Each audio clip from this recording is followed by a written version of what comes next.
everybody, and welcome to Comics from the Future. I'm Andy. I'm Matt. We're here with Infinity Flux Comics out of Chattanooga, Tennessee, and this is our big show where we show you some of the biggest and best books that you can pre-order by this weekend. So head on over to infinityflux.net right now, and you can go ahead and start placing those pre-orders. That way you don't miss out on any of the comic goodness that we are about to present to you on a golden platter. Yeah.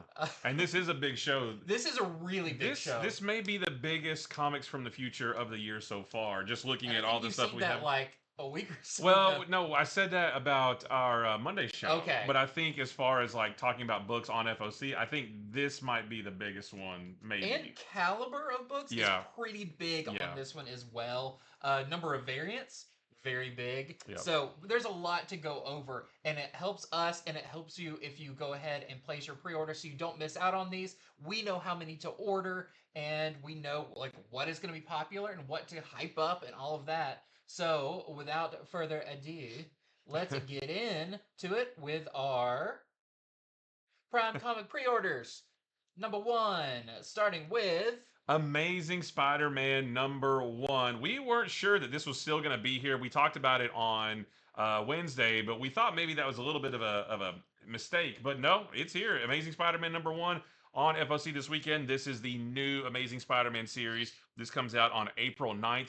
Also, Amazing Spider-Man #70, which is the last issue of the current run, is also on FOC this weekend. We're going to talk about that a little bit later, and that comes out a week before. So you can finish out the current series and start the new one all this weekend. So this new series is going to be written by Joe Kelly, and the art is by Pepe Larraz and John Romita Jr.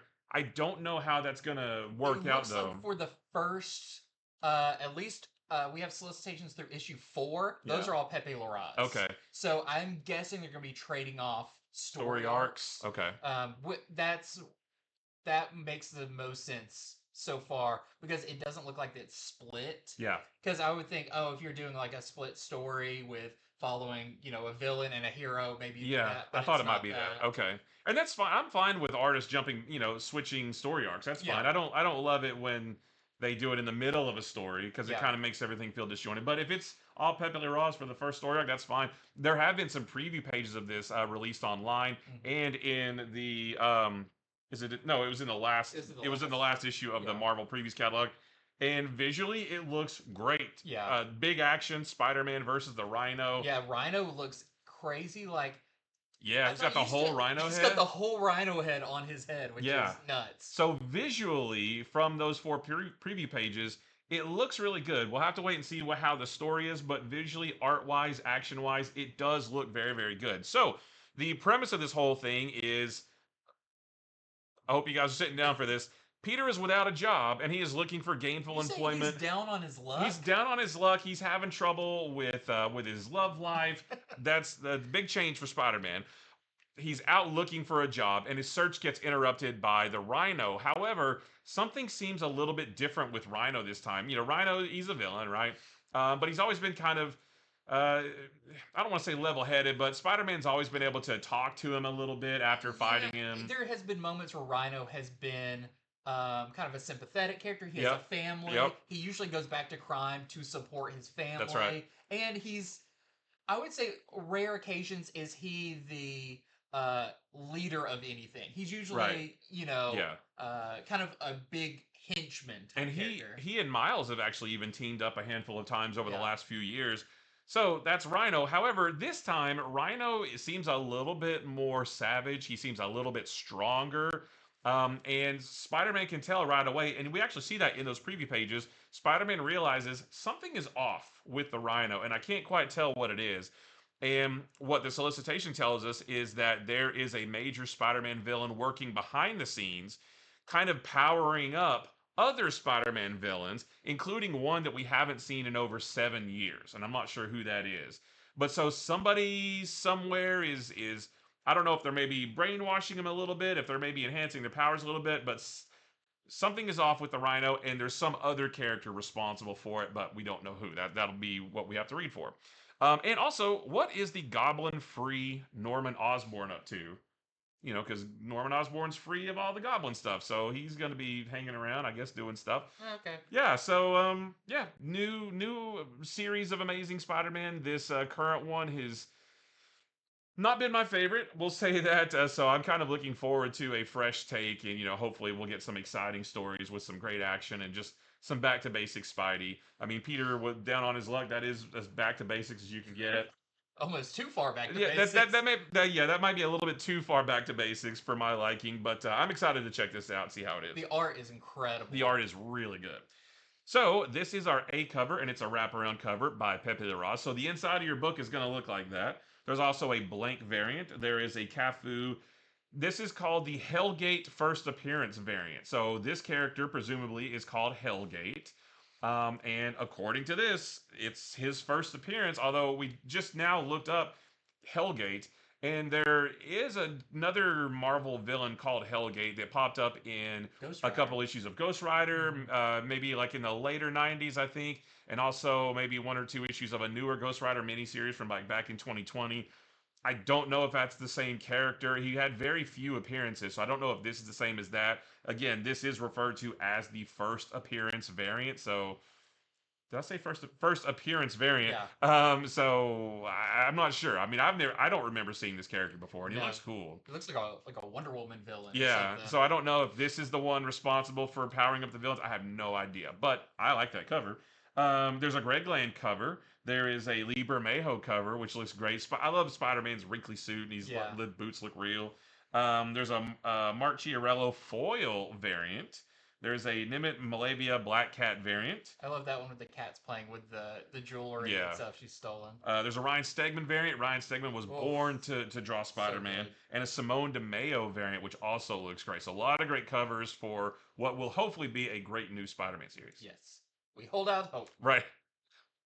Next up, another huge one. This is Absolute Flash #1.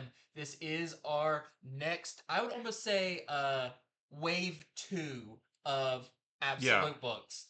So wave 1, Batman, Superman, Wonder Woman, Absolute. This time we have, starting with Absolute Flash, soon we'll be getting Absolute Green Lantern, Absolute Martian Manhunter. But let's kick off this one with Absolute Flash by Jeff Lemire, artist by Nick Robles. We have read issue 1 of this, and I almost feel like it's harder to talk about it now that I've read issue 1, because I don't want to give anything away, but I'll say this is maybe the most, I don't want to say out there. Every term I try to think of sounds negative. It's not that, but it is the kind of craziest. To me, it's the least straightforward. Yeah. In Batman, it's like, oh, Bruce Wayne, and he grew up to be Batman. Something bad happened when he was a kid. And Wonder Woman, oh, she's had a different upbringing, but she's still Wonder Woman. And Superman, his origins are a little bit different, but he's still Superman.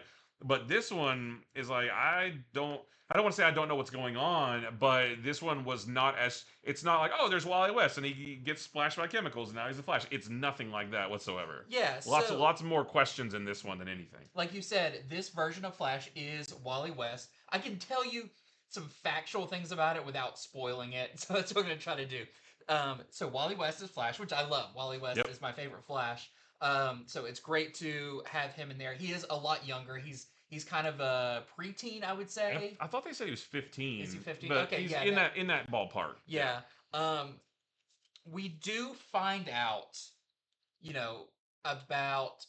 we find out why this is Wally. And that sounds funny, but if you know your Flash history, you know that we had Jay Garrick, we had Barry Allen, and then we had Wally West, who came in as Kid Flash, and then took over the mantle of Flash later. We do learn why we are starting out with Wally West. Instead of Barry. Instead of Barry or any of the other Flashes. So in this, Wally has, his father plays a big role in this, and they don't have a great relationship. His father's a scientist. And I can't tell you much more than that because I don't know much more than that. We don't quite know the facility that they live in, what they do, but there's some mystery surrounding all of that I think is going to get explained. I have my theories about all of it that is kind of rooted in the DC universe, but we don't get all our answers in issue 1. Right. A lot of questions are raised in this. We do get the first appearance of the Absolute Universe's version of other Flash-related characters. It's not a spoiler that, in this series we're going to get new versions of the Rogues, Captain Cold, Captain Boomerang, a lot of Trickster. We're getting new versions of those. So we get some familiar faces with some tweaks in this issue, along with Wally. This is an origin issue. This is a setup issue. You're not going to see, Flash fighting Gorilla Grodd in this Right. issue. This is very much, square one for this. I mentioned this in our short show too, and I think it's really interesting that in this issue we do see glimpses of the future for our Absolute Flash. I don't want to tell you what's there, but it's really fun. You do see some other kind of familiar Flash isms in that. One thing I'll say, and we both kind of discussed this after we read it, the Speed Force, or it's not even the Speed Force. We don't know what moves him, but his speed powers in this visually are very different. I read an interview where Nick Robles said, you can see these like rectangles are part of that. And there's a few scenes where it's hard to interpret how the power is working. You'll understand when you read it, and we may even talk about it when this is finally coming out, about some of the visual representations of speed in this. But it's very different. It's not just lightning. It's other stuff as well. It kind of gave me vibes of maybe something like Tron. Yeah. Kind of, sort of. I mean, it might even be almost like dimensional jumping rather than just straight up speed. Again, these are guesses. We don't fully know. I'm sure we'll get explained later, but just based on what we saw, we're just trying to figure out what it is. Yeah, but all that being said, is this is great because it does set up a lot of questions that I know we'll get answers to. Jeff Lemire's writing this is awesome. It's easy to understand, but it's not hard to follow, but maybe it's not the easiest to understand everything going on. Yeah. You'll come away after you read it with a lot of questions. Yeah. The artwork is fantastic. Really, really good. The page layouts, the panelization in it is really cool. Mm-hmm. There's a lot of cool, like, what's that over there in that cage over there type things that I can't wait to explore even more in this. So, yeah, very excited about this book. I've already set my subscription for it. I am getting every issue of this. Yeah. So, we've got a lot of really cool covers here. This is our A cover by Nick Robles. That's your interior artist. We have a Clayton Crane variant with what I'm assuming is going to be his super suit. We have a Dan Panosian variant, which I think that's really good. You can kind of make out the age of him there. Yeah. He's quite a bit younger. We have a Raphael Albuquerque, which is really cool as well. I love his suit in these covers because it reminds me a little bit of the suit Wally had during what was that? It's kind of around the time of Heroes in Crisis, but it was the red and then the red and the burgundy. Yeah, and the top part was cut off, so his hair was flowing. So it's a little bit like Kid Flash. Yep. We also have a Declan Shalvey variant. Nice. A Nick Robles foil variant. Ooh, that's gonna look great in foil. A logo design variant, which is, as you can see, very different logo on this. And that's foil too. Yeah. And we also have a blank sketch cover.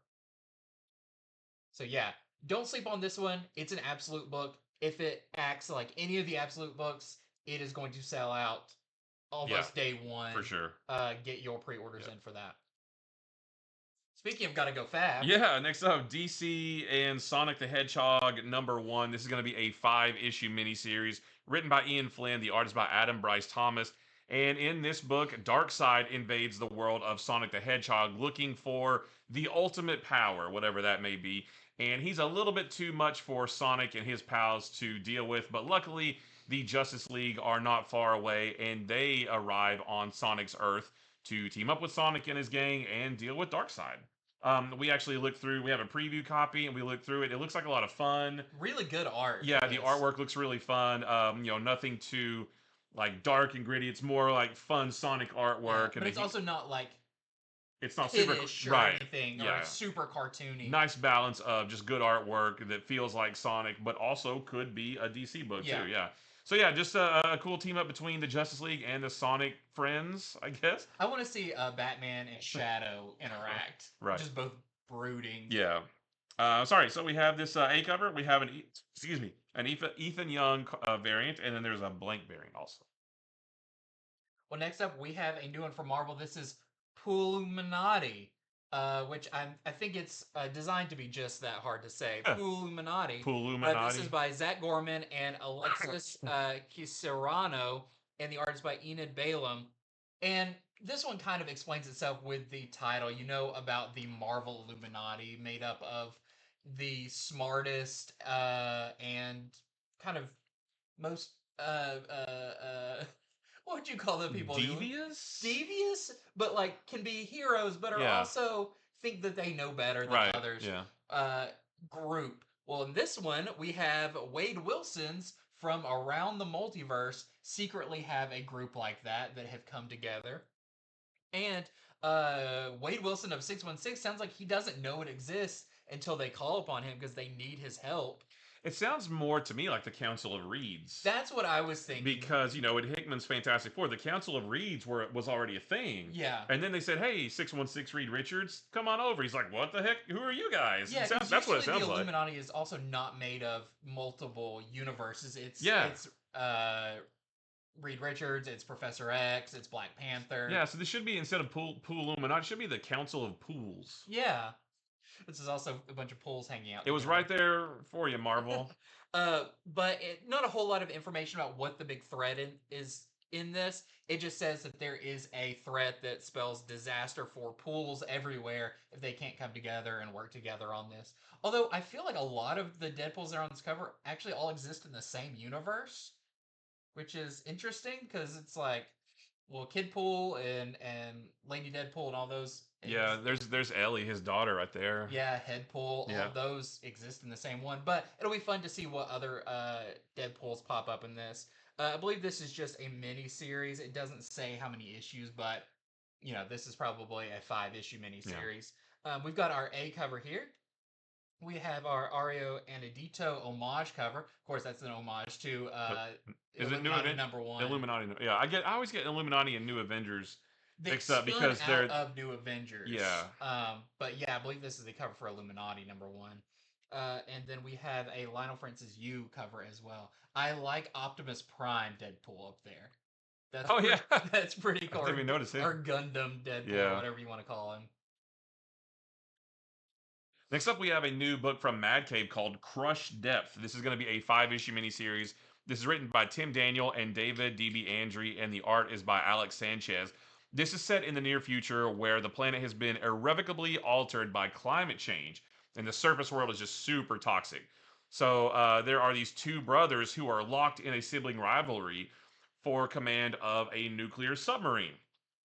And there's also, on that submarine, there's a chief science officer named Liana Pearson, and that's her on the cover there.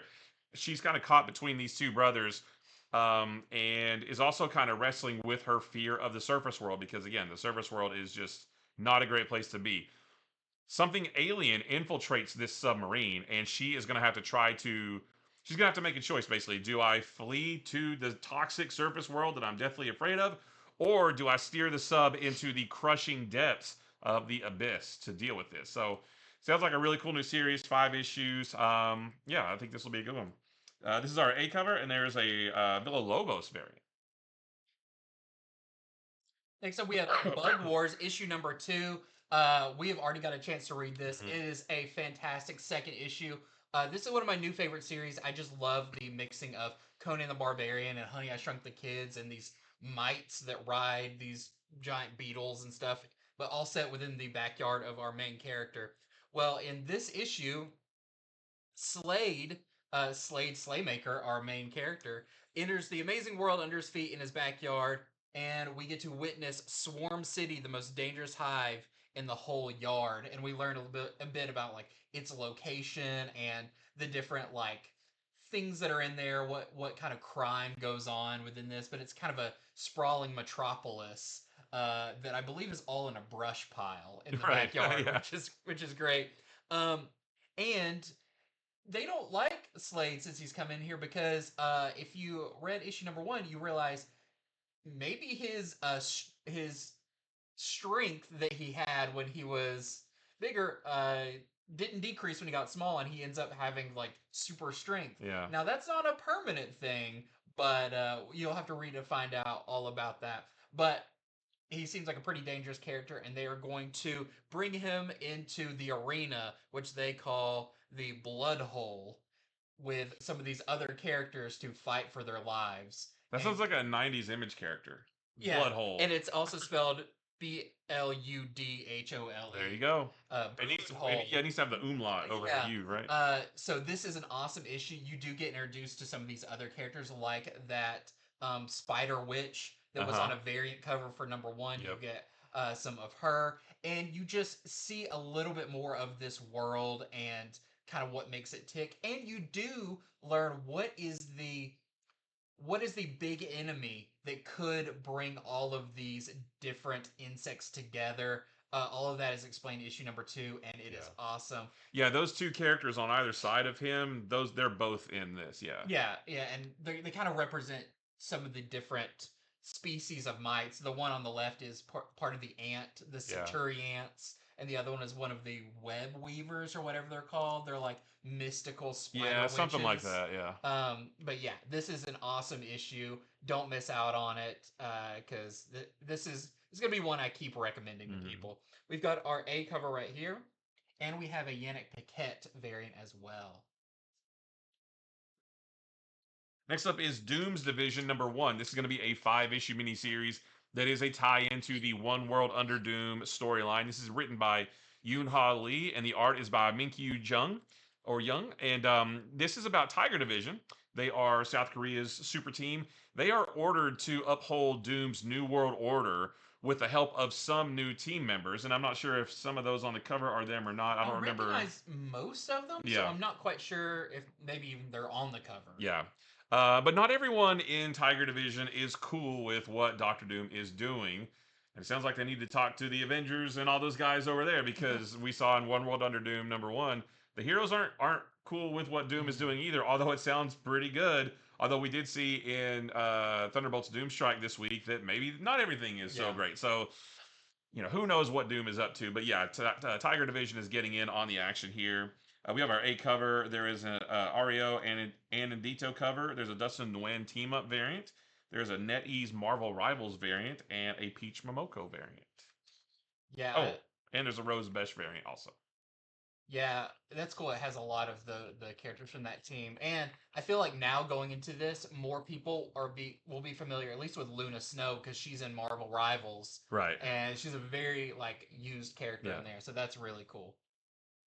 Next up, we have Ultimate Wolverine #3. #2 just came out, and it was awesome. Cannot wait for #3. Mainly for kind of what the sales pitch of this one is: Wolverine versus Gambit and Kitty Pryde. So, what is this universe's version of Gambit and Kitty Pryde? Of course, they are part of the opposition, but do they actually recognize the man behind the mask? So, maybe we'll learn a little bit more about this version of Wolverine or the Winter Soldier's past. Was he part of something that maybe resembled a early X-Men, or at least a group of mutants? We'll have to find out here, but I like this kind of battle-worn and grizzled Kitty Pryde and Gambit. We've seen hints. We saw Nightcrawler and Mystique in the first issue. one. So yeah, we're getting our X-Men characters, but not necessarily the way we thought. Gambit looks like he has an eye patch. Yep. And I like how Kitty's hand is going through the steering wheel. Oh, I didn't notice that. Yeah, that's so really cool. I love Kitty Pryde. She's great. Now, we did just get the announcement of Ultimate Incursion. Is that right. what it's called? Uh-huh. We did see that Ultimate Wolverine is going to be in that. Yeah. Our first crossover between the Ultimate books. So don't sleep on this book. It's all leading to some big, big stuff. Well, first crossover between the Ultimate books and also Miles from 616. He's going to jump over to the new Ultimate Universe. Which Miles is also from 1610. Right. So it's bringing him back to the Ultimate world. And actually, that's cool because somebody asked me, I've had a few questions about, hey, remember at the beginning of Ultimate Invasion #1, the maker gave Miles like a card or something to say, hey, this is how you can get over to this new universe. And then nothing ever happened with that. And I remember saying, I kind of think maybe we'll never see that again. Well, that's how he gets over to this universe. Don't know why he's doing it, but yeah, I can't wait for that. And yeah, that's gonna be interesting. but one of the covers does have Ultimate Wolverine on it, so he's not going to be by himself for a long time, and maybe we'll start getting some of these other characters in there as well. So we've got our A cover right here. We have a Lionel Francis Yu cool. variant with this version of Colossus, which is really cool. And we have a Manahini cover. It looks like Wolverine and Magic are teamed up. Yeah. Next up is Zatanna #2. Issue #1 came out this week, right? And it was awesome, beautiful. It was my pick of the week for this week. Yep. And now we have issue #2. After the events of this first issue, Zatanna, I don't want to spoil what happens in the first issue in case some of you haven't read it yet, but something happens in the first issue that kind of leaves Zatanna a bit debilitated, and her magic is on the fritz because of it.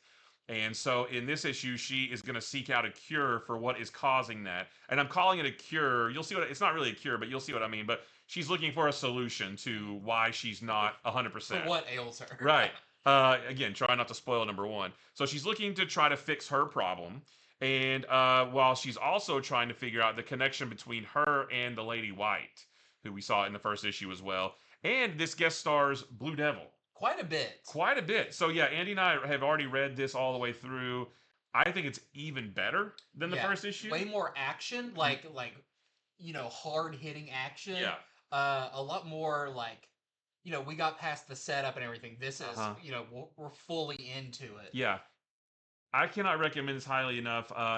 One of the most beautifully visually beautiful books on the stands right now. Jamal Campbell's artwork, the colors, the action, everything. This I cannot recommend highly enough. I love this book, and this issue is fantastic. This is our A cover by Jamal Campbell, so the inside of the book looks like that. There's a David Nakayama cover, there is a Terry Dodson cover, and there is a David Nakayama foil variant. Yeah, this is an incredible issue. There's so much to unpack here. I do really like that the Lady White that we got in issue 1 is not just a cold open. Right. That is a big part of what the series is going to be. And there is some surprises in here, especially a final page reveal that I can't wait to read issue #3 to be like, how is this even possible? Right. Yeah. The last page of the last page of this issue, I literally was like, what? Yeah. What is going on here? Yeah. So how does this even work? So cool. It's such a good book. Issue 1, I love. Issue 2 is even better than that. Don't miss out on this one. There is a action scene with Zatanna and Blue Devil that is just incredible. It's a double page spread. Gorgeous. Oh my gosh. And if you've never read Blue Devil, you're going to come out of this being like, I want to read Blue Devil. Yeah. Next up, we have more Essential Comics, because like we said, there's a lot this week, and we're going to kick it off with Out of Alcatraz. #1, this is going to be a 5-issue miniseries by Christopher Cantwell, and the art is by Tyler Crook. And this is really interesting. This is based off of one of 20th century's biggest mysteries. We're going to have a double-size, 48-page debut issue for this, and it's about the convicts Frank Morris and Clarence Anglin, who have washed ashore in San Francisco after surviving their escape from Alcatraz back in 1962, which is a true story, all of that. But this is mostly about not the breakout, but what happens afterwards. Soon they meet up with their gruff and disappointed handler, a mysterious young woman who's running from something else on her own, and they're going to try to head north to the border to flee into Canada. But after dodging federal agents and the manhunt that's out for them, not being able to trust anyone that you meet along the way, soon they will learn that life on the run is even more hellish prison than Alcatraz could ever have been. So I think this is really cool. I like how it's not about the breakout, but about how do you survive on the run after breaking out and knowing everyone is hunting you. You're like, #1 person on everybody's radars.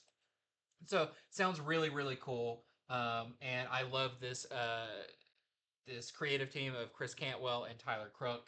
So yeah, gonna be awesome. We've got an A cover here by Tyler Crook. We have a Oliver Dominguez variant and a Valeria Burzo variant. Next we have X-Manhunt Omega, and this is it's a little weird to talk about this because this is the finale of the X-Manhunt crossover. Not an event, but a crossover between all of the different X books, just one issue each. But the first part hasn't even come out yet. But the reason we're already talking about the finale is because there are multiple parts that come out each week. So I think Yeah. maybe in a couple weeks, I think part 1 and 2 come out. So each week we're going to get a couple parts because it weaves in and out of so many different X-Men books.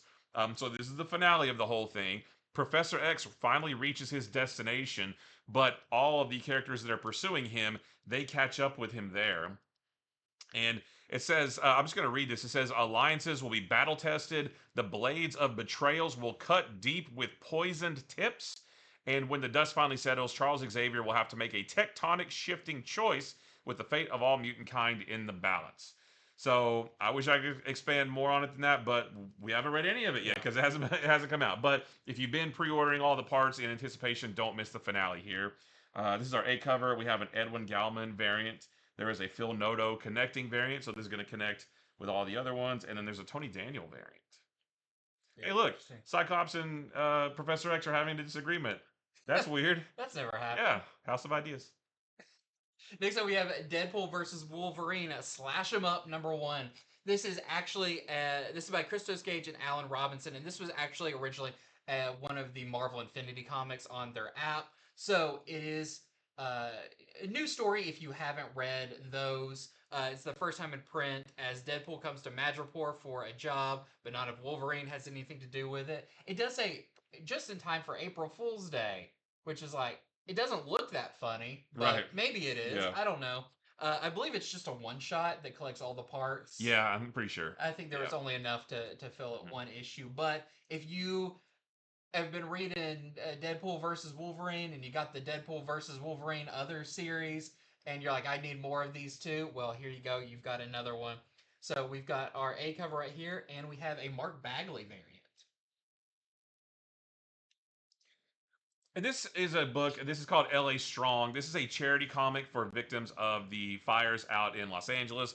This has a bunch of creators in it. Creators of this are huge. Yeah. So this is from Mad Cave, and we don't know about what the stories are going to be. Presumably, it's going to be just a bunch of like little anthology stories.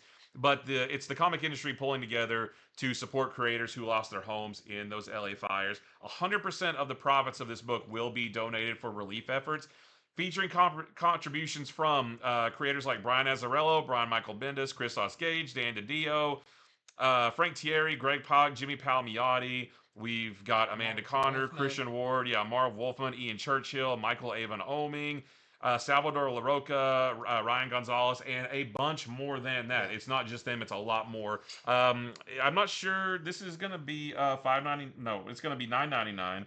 I'm not sure how many stories or pages or anything like that. But yeah, just a whole bunch of creators coming together to put some stories together to help out with the relief efforts out in California. And this is the only cover for it.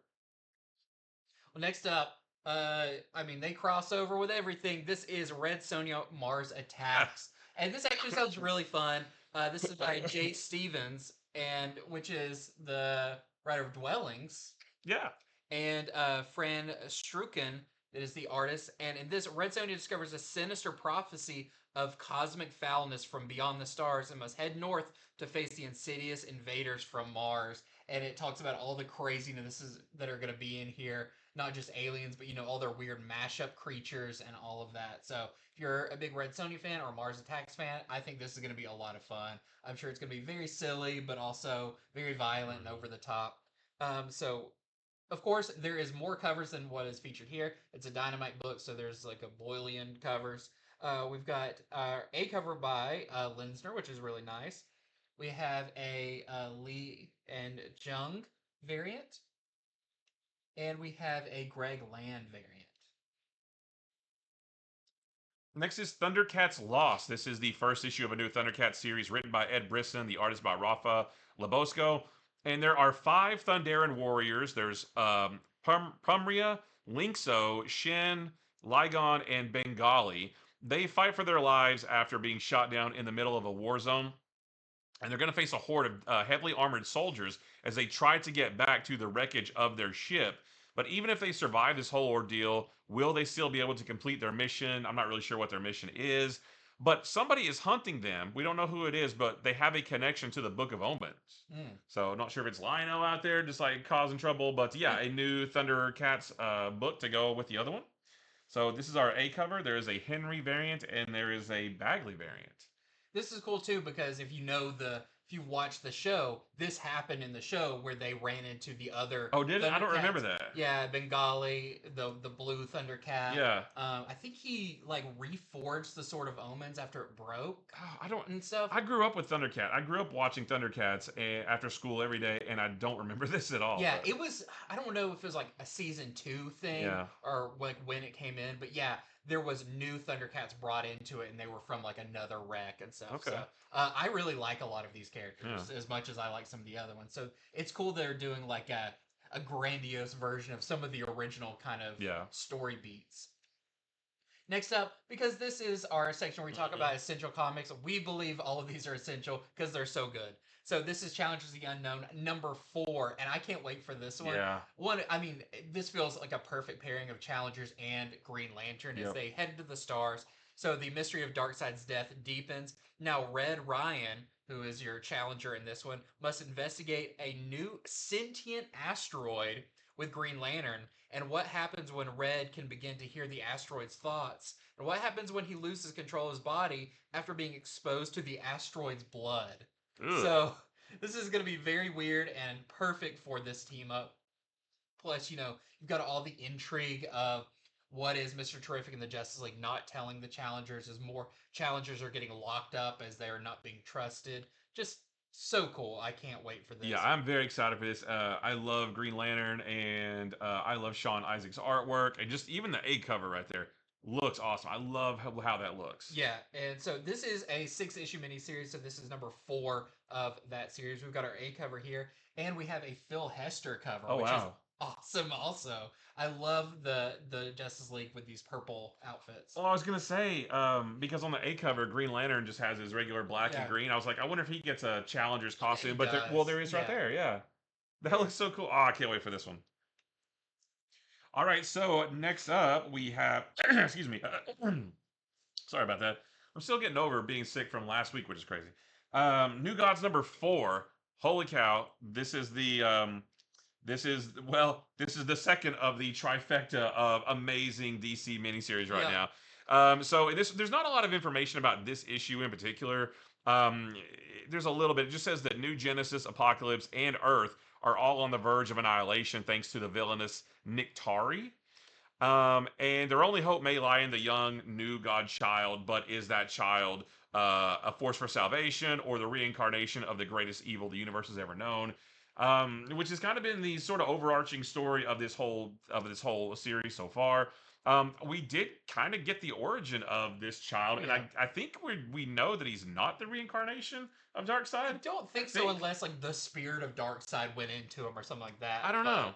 Yeah, we kind of got a pretty definitive version, at least, of where he comes from and who is responsible for his existence. Yeah, so not a lot of information about what happens in this issue in particular. I'm hoping that we see more Mr. Terrific, Mr. Miracle, and Big Barda. Yeah. I want to see more of their adventure. We haven't seen Orion since the first issue. Right. But we know he's hunting them. Right. So, but the first 3 issues have been phenomenal, and I'm sure this one will be as well. This is our A cover, and then there is a I'm sorry. Yeah, this is our A cover. There is a Gilliam March variant. There's a Chris Stevens variant. Which is that Lashina? One of the sisters of Barda? I'm not sure. I thought that might be a new character. I'm not sure. 'Cause She's got the like tail whips. Yeah. That It might she be. has. Yeah. And then there is a Jenny Frison International Women's Day Big Barda variant. Very cool. Yeah, we saw on a future cover that we're getting Black Racer. Black Racer, which is also like, Yep. man, I love anytime him and like Flash interact and stuff. So I love that we're getting a really good way, like really digestible way of getting all of these New Gods characters. Yeah. But it doesn't feel overwhelming. I want to see some Light Ray. We only saw him a little bit in the Oh, first yeah, I issue. I love want to Light see more of Ray. him. Yeah. Well, completing the trifecta of amazing books, this is Question All Along the Watchtower number 5 of 6. So we're penultimate issue of this amazing miniseries.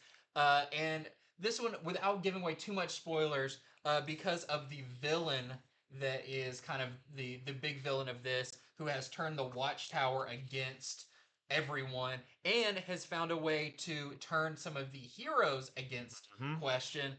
Question's friends. We'll have to see her go up against Batwoman and Animal Man and Blue Beetle and all of them, and she kind of stands alone on the Watchtower. I love this because every issue feels insurmountable for the Question. Like, how is she going to take on? I honestly don't know. Based on how the last issue ended, I do not know how she's going to get out of this. No, so I can't wait for this. Um, Such a good series, and yeah, 5 of 6. But I hope this is not the last we see of this creative team and Renee Montoya. We've got our A cover right here, and I I love this love one. this. This is the Fornes. It doesn't call it a corner box variant, but I mean it should. That's what be. it is. But Yeah. also, I didn't know she had a dog. I didn't either. Where's the dog been this whole time? I don't know. And then maybe it's because of Animal Man. Yeah. And I then love we this have a one too. Dennis Cowan Yeah. variant who has a long history with the Question. Yeah. This is Ultimate Spider-Man number 15. Number 14 comes out next week, and we will be talking about that on Monday. We flipped through it just a little while ago. I'm very excited. I'm very excited.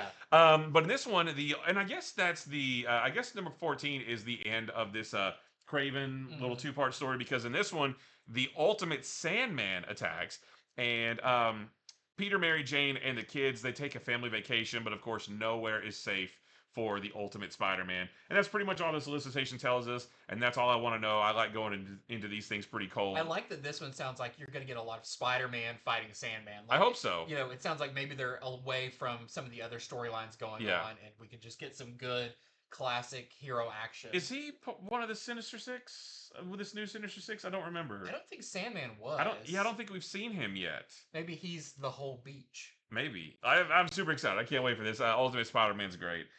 This is our A cover. We have a Marco Cicchetto variant. That's the one that I pre-ordered. There's a Ryan Gonzalez variant. That looks so much fun. She's got a little Spider-Man doll. Yeah. And there is a Sandoval variant also. Sandoval Ultimate Special. I get it. Yep. Sandman has always been one of my favorite. I love Hydro Man and Sandman, and I guess together they make Mudman. Mudman, yeah. So, next up we got Big Event Check-In. Let's check in with what's going on with One World Under Doom, starting with Thunderbolts Doomstrike number 2 of 5. This is really interesting because they are returning to the idea of the Hellhunters, which is a series that's currently going on, but Bucky decides to hit Doom where it hurts as he gathers a modern-day Hellhunters and brings in Ghost Rider 44, who is currently in that Hellhunters book. Which is pretty darn good. I'm enjoying it. We're going to talk about issue number 3 of that series next week also. I'm enjoying that series. It just seems funny that's like, you didn't have to wait long to see where you're going to see these characters next. Yeah. It's almost immediately. So they team up for a daring train robbery. But really, can you ever get the jump on Doom? Probably not. He probably saw all of this coming back from the 40s. Nobody's been able to yet in this One World Under Doom storyline. There have been several attempts from a whole bunch of different characters to try to surprise him with various attacks and things like that. And or to like expose him somehow. Yeah, and so far he has been one step ahead of everyone. So I don't know. This U.S. agent and damn it, Sharon Carter, who is now no, not damn, the Destroyer. This looks awesome. Yeah. So and the Doom Train. Yeah, it's great too. I hope the entire issue is the train moving at high speeds, and they're like on the train trying to do stuff while the train is moving. I want the whole issue of that. And then Ghost Rider 44 is like next to them on his bike the whole time. Yeah, I can't wait for this one because I really enjoyed the first issue. Came out this week. I really liked the first issue of this series, so hopefully this is just as good. So we've got our A cover right here. And we have a Vincent variant where it looks like Bucky gets his hands on Ghost Rider's bike. That looks great. I really am excited for that. All right, next up is Doom Academy number 2. The first issue came out this week as well. This is going to be a 5-issue miniseries. And this one doesn't tie in so much to the overall One World Under Doom story. Most of the connection there is that the Strange Academy kids are now attending a magic school in Latveria called Doom Academy, and there's already some other students there. At the end of last issue, we saw, or at the end of the first, well, I don't want to tell you what happened. Well, I guess I kind of need to. Zoe gets sucked into a fairy tale book, but it's the kind of fairy tale book where the kids die. Oh yeah, like most of them. You're right. And her friends are looking for her, but they find something even more troubling as Latveria's secrets start to reveal themselves, which I think that sounds pretty interesting because, again, One World Under Doom #1, everything that Doom was doing and saying sounded actually okay. But then in Thunderbolts Doomstrike #1, we see, wait a minute, maybe it's not all okay. And then this one sounds like there may be more secrets of Latveria revealed. So this should be really cool. We have our A cover here. There's a Ron Lim variant, and there is a Wu Chol Lee variant also. Next up, we got continuing stories. Stories that either have already started or are about to start, but it's time to order the next ones in the series. I'm going to start off with a series that's ending, even though we talked about its new beginning. Right. This is Amazing Spider-Man #70. This is the conclusion of the 8 deaths of Spider-Man. And in this one, we have the unstoppable Spider-Knot, which I almost wish we got more time with this because Right. it sounds like, oh, in the last issue we get this. This is cool. Ed McGuinness on the artwork. Yeah. I mean, I feel like this is already primed to be a Marvel legend. Right. I mean, it's too cool. Yeah. So I am looking forward to finding out what is, you can kind of get the idea with Sidorak and Juggernaut's been brought into it. But is this Peter Parker or is this Juggernaut with Spider-Man powers? Oh, yeah. We'll have to wait and find out. But we've got a couple of covers for this because it is wrapping up this series. We've got our A cover. We have our Brent Schoonover April Fool's Day variant. Of course, this cover's never been homaged before. Yeah. April Fool's Day. Oh yeah, April Fool's Day. Excuse me. We have a Frank Miller cover. Take that as you will with Black Cat. We have an Ivan Coelho cover. That's sick. I love Hobgoblin. And it says it's the foreshadowing variant. So are we going to see Hobgoblin soon? He's on the cover of #1 in the wraparound, but so is everybody else. Right. But he is on there. I love Hobgoblin, so I wouldn't mind that. This Hobgoblin looks so classic. Yeah, I love that. We have a NetEase Marvel Rivals variant. It's a little pixelated, but you've got some of your spider-related characters there. And we have a Peach Momoko Kimono variant with Black Cat.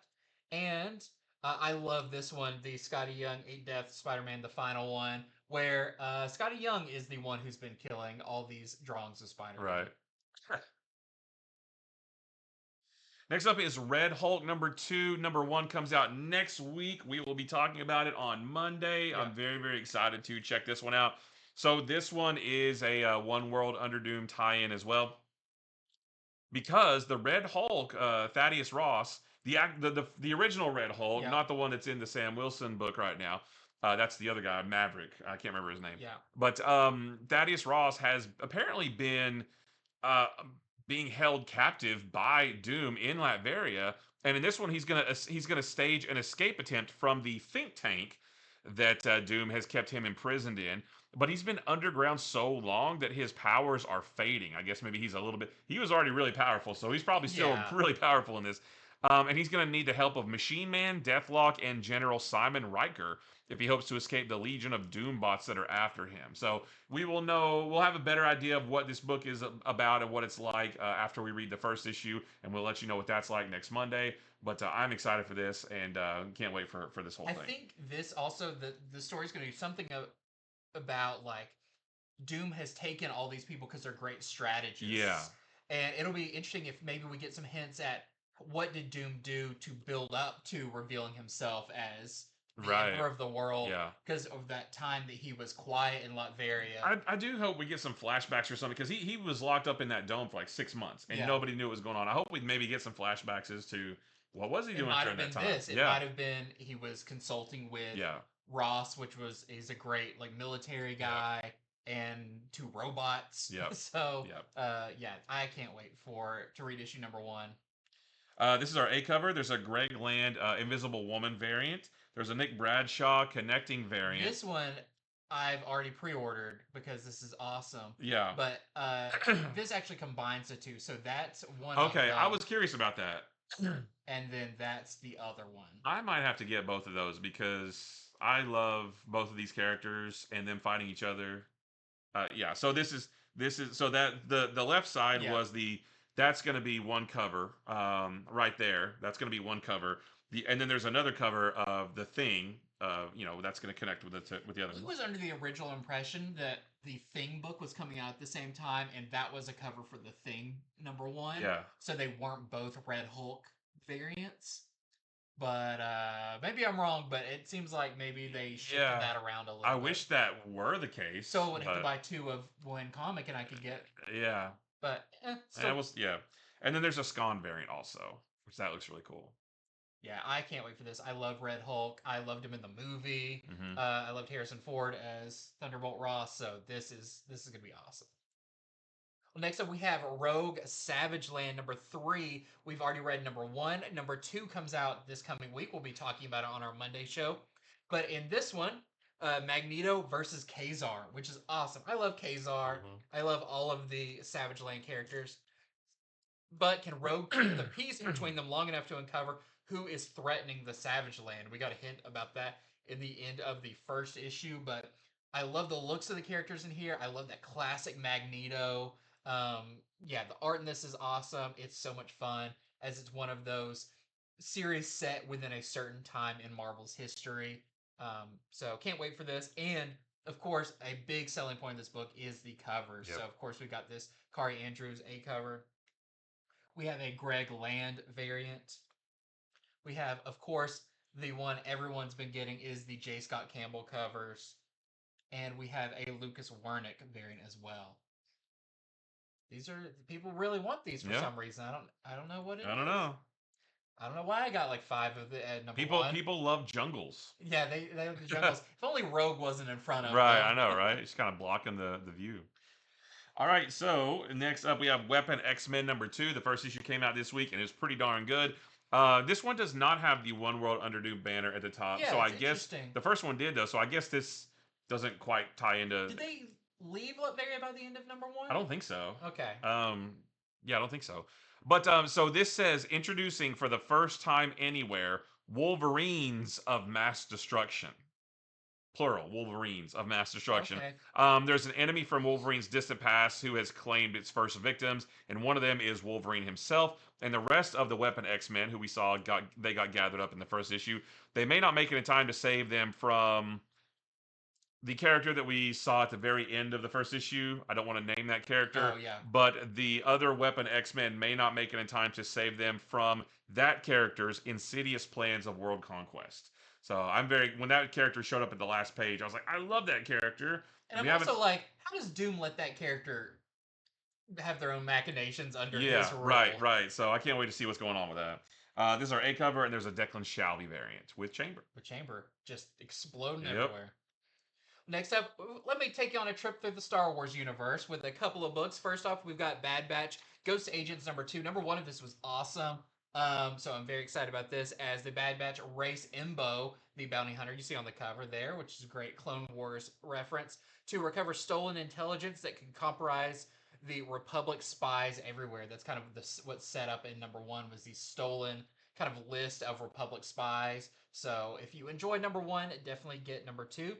We've got our A cover here, and we have a Carlo Magno variant, which is very nice. Next up, we have Star Wars: The High Republic Fear of the Jedi #2. We had #1 come out this week. A nice return to the High Republic as it is entering its final phase of storytelling, at least for the main High Republic story. Not a whole lot to say about this one, but it is the Battle of Naboo begins with the Nile. Now they've occupied Naboo. So we've got our A cover here. We have a Pete Woods variant. And we have a Women's History Month variant with Chancellor Lena So, which is very cool, and her cats. And then lastly, we have Star Wars: Rise of Skywalker Adaptation #2. And we will be talking about #1 of this on our show on Monday, which I'm very excited about because this is supposed to contain some of the deleted scenes and expand upon the story, which if you read the novelization version of Rise of Skywalker is much different and flowed a little bit better, all of that. So I can't wait to read the comic adaptation of this. We've got our A cover here, and we also have, this is the movie variant. We have a Slimy variant and a Women's History Month variant with the Leia as she is training with Luke. Oh, yeah. Which is very cool. Next up, we have Godzilla Heist number 2. The first issue came out this week, and it was really cool. In this one, Godzilla arrives in London because that's where Jai and his other thief crew, they're wanting to break into the Ministry of Defense there. So they have to lure Godzilla there to cause the distraction. So they have to lure him across the city to its front gates, and it says, and so begins the greatest chase sequence in comic book history. That's a bold, claim, yeah. So I really like the first one, though. I really look forward to seeing how they utilize Godzilla to break into this, what they said was an extremely secure place. So I wonder if they'll pull it off. There's our A cover, and then there's a Tunica variant, which that's Initial D. I think that's an homage to Initial D. Or Fast and Furious. Fast and Furious or Gone in 60 Seconds, one of those. Yeah. Well, next up we have the Herculoids number 2. We still haven't got a chance to read number 1 yet. I don't think it's out yet, but because it comes from Diamond, we get those late. We get those like. I thought it came out, but we didn't get it. It didn't come until Monday, so we didn't have a chance to read it. It wasn't ready in time for the show. Right. But I think it is out though. I'm pretty sure. Okay, I really want to read it. But Herculoids number 2. Following last issue's attack on their planet, the Herculoids face a new challenge from the depths of Amzot, the Mole Men. And I love anytime there's Mole Men in anything. So, once again, a lot of covers for this because it is Dynamite, but they're all awesome. So, we've got a Matina cover, we've got a Linsner cover, a Berens cover, I like that. a Massafara cover, and a Eric Powell cover. It's awesome. Next up, we got a cover gallery. A bunch of really cool covers we want to make sure you do not miss out on. And we're going to start off with... So, this is Batman number 158, which is Hush 2, Part 1. However, the main cover, the A cover and all the other variants, those are still not on FOC yet. This is the Jim Lee connecting gatefold variant. So this is one of those covers, like sometimes when there's an acetate or a glow in the dark or something, this is one of those that you have to order a little bit further ahead of time. So if you don't want this cover, then you know the other covers will be on FOC later. It's just this one specific cover that's on FOC this weekend. We will talk more about the other covers and what this is actually about when it comes time for those to be on FOC. But this one cover in particular is on FOC this weekend. Next up, we've got a bunch of covers for Batman, Superman, World's Finest because they're all so good. Yeah. But I want to start off with this Dan Moore cover that we've been talking about since they announced it, just because it's such a great cover. We also have a Dan Panosian variant, a Gutierrez variant. And these are connect. I think this one's connecting with something else, with a couple other. I think maybe the previous 2 issues. Okay, that's really cool. Yeah. And it's our next celebrity cover here with the mayor of Flavortown himself, Guy Fieri. Don't miss out on this one. It's awesome. Also, go to his restaurant. It's really good. The one in Vegas, fantastic. The barbecue there. Had the ribs. His fries are phenomenal. We've got a great seasoning on them. Just a little plug for the man himself. That's Guy Fieri, and he's rolling out with Batman and Superman. Yeah, very cool. Roll into another town near you. Just all of these are super popular. They sell out really fast. They've done quite a few. They just announced one with James Gunn. Right. That's coming out. That looks great. Don't miss out on these.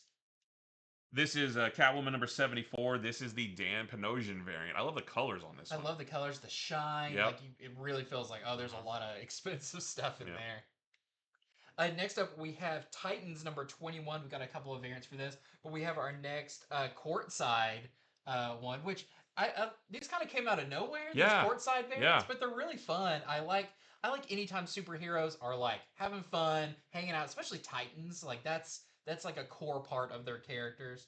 And then we also have this Jenny Frison International Women's Day Starfire variant, which is beautiful. This is Nightwing number 124, and this is the Giuseppe Camuncoli courtside variant. Next up, we have Incredible Hulk number 23. This is the NetEase Marvel Rivals variant. That's like when when you use your ultimate and he gets like Super Hulk and starts smashing around. But he's a fun character to play as. And I love these design covers. we also have a Peach Momoko variant as well with She-Hulk. This is Uncanny X-Men number 12. This is the really nice Chad Hardin April Fool's Day variant. Nice homage to X-Men number 1.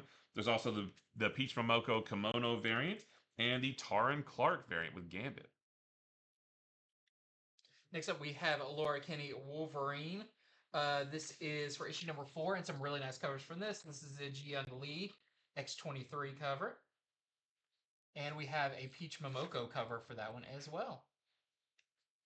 And we also have G.I. Joe number 5. This is the Ryan Sook variant with Baroness. Yeah, I like the G.I. Joe version of Baroness. Yeah, I like her top is like dirty. Yeah. You know, she's messing around with oil and stuff, and it's dirty.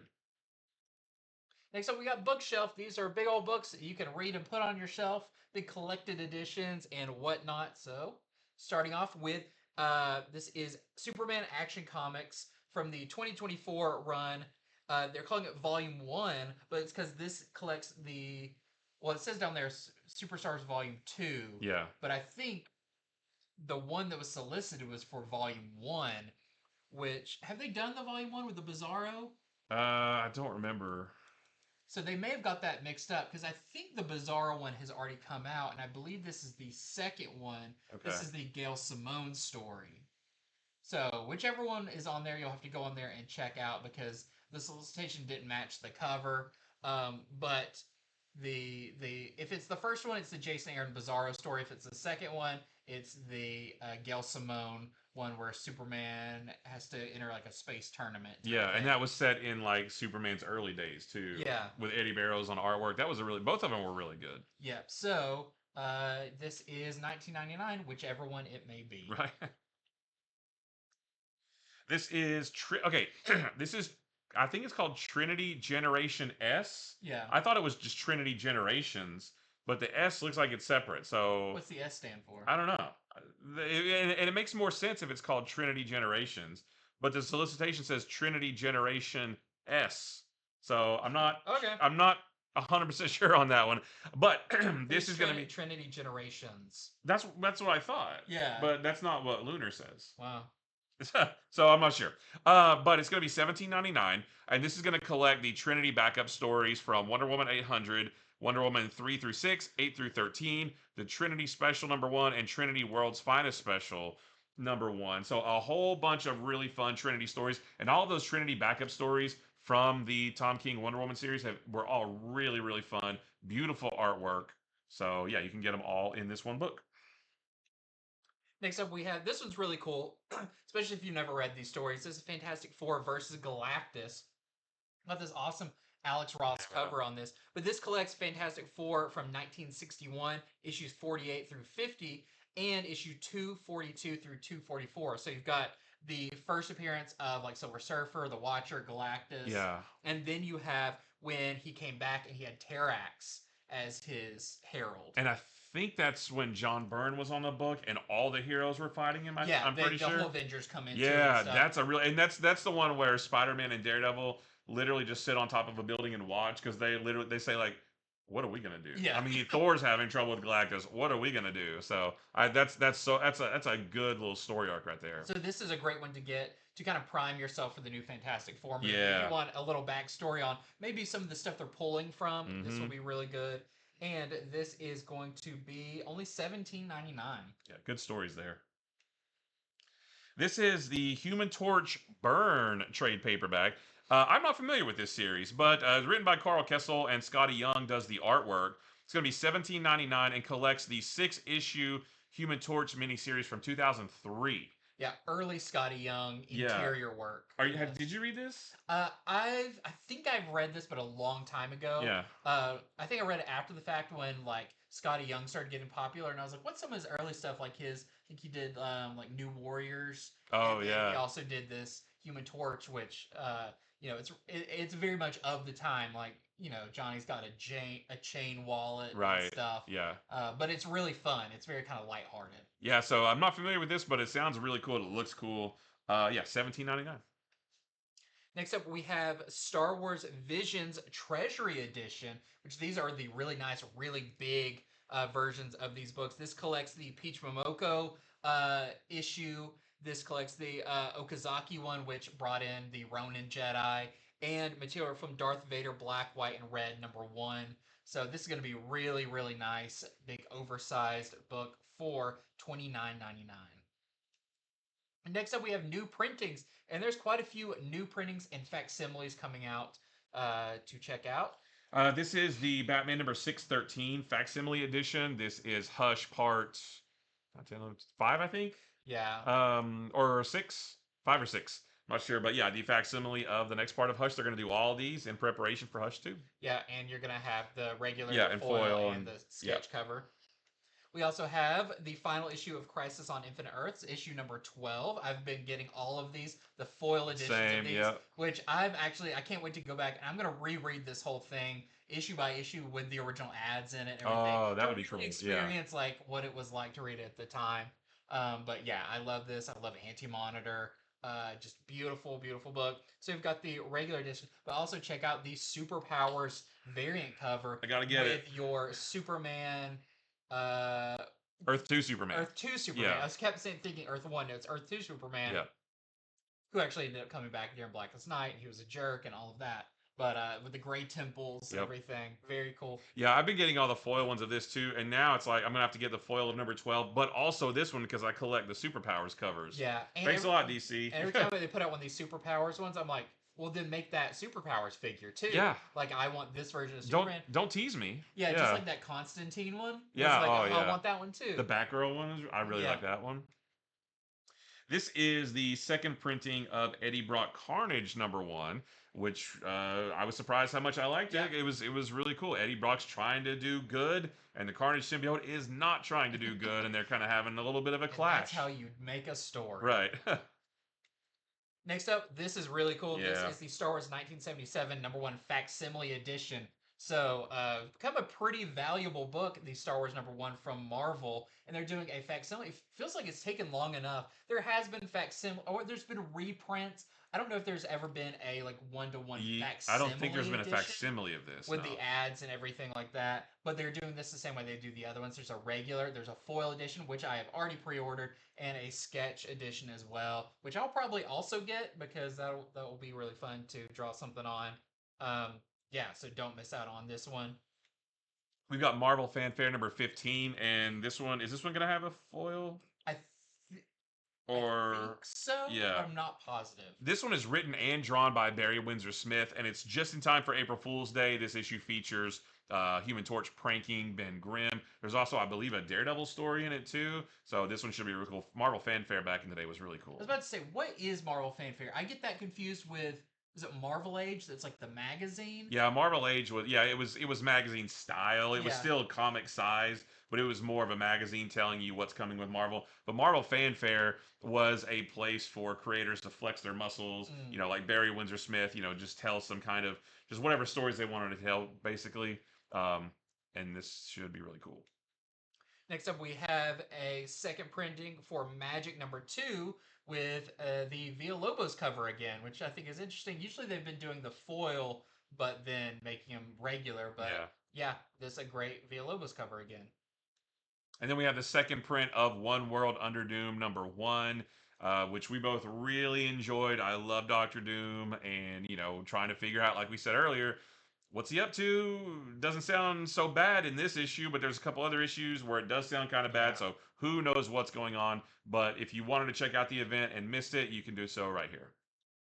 And that is it for Comics for the Future. Like we said, it was a big show with a lot of heavy-hitting books and ones you want to make sure not to miss out on. So important that you head on over to infinityflux.net right now. Place your pre-orders. Super easy if you haven't done that before. Set up an account. It's free, and everything you pre-order you get 10% off of. Just a great way all around. Works out for everybody.